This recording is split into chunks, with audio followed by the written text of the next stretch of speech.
As we were talking about before the break, the Princess of Wales made her first public appearance since her cancer diagnosis at this weekend's Trooping the Colour. Royal expert Patricia Treble joins us now with all those details.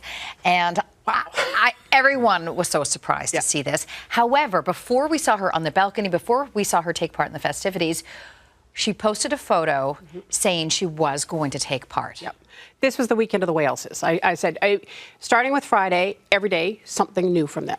And we hadn't seen that for so long. It was just kind of came as a bolt out of the blue, a good bolt. So yes, on Friday she released a personal message, and personal message means she wrote it, saying, you know, updating everyone, thanking everyone, but saying she would be at Trooping the next day. I don't think it's a coincidence that they released it at 6 p.m. on Friday. I think they waited to the very last moment to see whether this was going to go ahead. And a spectacular photo of her, which was, of course, really the first photo we've had of her for 3 months. And then trooping. And of course, first public time we've seen her in 6 months, and she looked wonderful. With the kids, they were obviously having such a good time. You know, I mean, the kids are young enough that they enjoy what they're seeing, but they do get a little bit bored, which makes it fun for us. And then on the balcony with William, it was a great weekend. For sure, for sure. So what does this mean moving forward, do we know, for Kate? Can we expect more public appearances now? Yes. So she has said in that personal statement that she hopes to do a few more this summer. Emphasis on the word hopes. That is the huge caveat.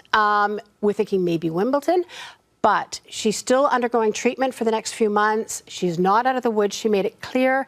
And she has good days and bad days. So I think, like a lot of people who've got chemo, you kind of sync up the good day to maybe a big event, see if it works, see how you're feeling, and then go ahead with that. And I think that's what trooping was. So will we see her at a few more? Likely, but this is not following the path of the King, who announced late April, remember, that he's still undergoing treatment, but coming back to public duties, he does about one a day. This is not that. We are not there yet. Okay. Any other highlights for you this past weekend? I'm going to be honest, it was the weather, because it just simply didn't cooperate. Usually in June, you get really beautiful weather. It was awful weather. It held off during the actual Trooping the Colour on the parade ground, thank goodness. But then the skies opened as they were all going back to Buckingham Palace. And the royals on horseback, so William, Anne, and Edward, they and the troops were just completely drenched. It was like they were throwing buckets of water at them. The King got wet even, because at Buckingham Palace, he got out of his coach, took the salute as all the troops went past, so he was wet. So if you looked at them on the balcony, and that was wonderful, seeing Kate and the King side by side, right? And you could tell. But if you looked at their uniforms, absolutely sopping. Oh, I know. And I thought he looked a bit tired, I'm going to say, but and then the next day, he's up at polo. So obviously, he loved it. All right, let's move on from trooping to Father's Day, which, of course, was yesterday. William was not only recognized by his family, but he also posted a personal message of his own, a tribute to his father, the King. Yeah, these are lovely. And I was kind of waiting for this. So you can always tell when they're personal notes, because they actually put their initials at the end of the statement. So it was William doing a one with him as a toddler with his dad, and he just went, Happy Father's Day, Pa. So he calls his dad Pa. And then for the first time, his own kids issued their own, and they just said, we love you, Papa. And it was a lovely photo taken by Kate of them on the beach near their country home. I'm going to say it's a beautiful beach, but that is very, very cold water. Okay. Good to know. I can see that. I love that. I love that picture. I can see that being turned into a painting. I think that'd be a beautiful painting. I think it was a spectacular picture. Yeah. All right. Speaking of pictures and paintings, let's bring back the red portrait for a second, because it got defaced by protesters. Yeah. But it's okay, right? It's okay.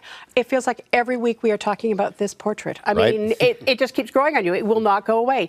So animal rights activists were protesting one of the King's charities, and they went in and they stuck Wallace and Gromit posters all over the painting.